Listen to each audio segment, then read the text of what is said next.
Welcome to the Startup Funding Espresso.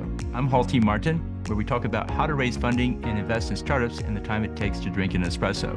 If you have a question about startup funding or investing, please go to the website, startupfundingespresso.com, and type in your question into the chat bot in the lower right corner to receive an answer.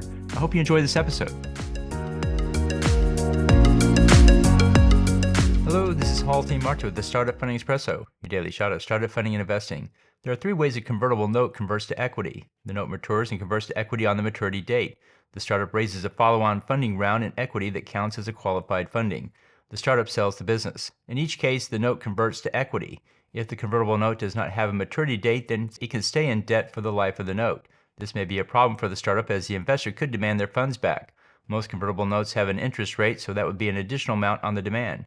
In signing a convertible note, check to see if all the conversion provisions are clearly laid out. If there's no maturity date, then ask to put one in.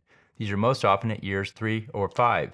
Convertible notes make for a great way to start a fundraiser. Make sure you know the potential outcomes for the convertible note you are signing. Thank you for joining us for the Startup Funding Espresso, where we help startups and investors connect for funding. Let's go start us into today.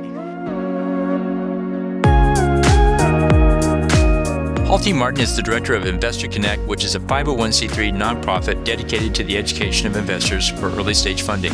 All opinions expressed by Hall and podcast guests are solely their own opinions and do not reflect the opinion of Investor Connect.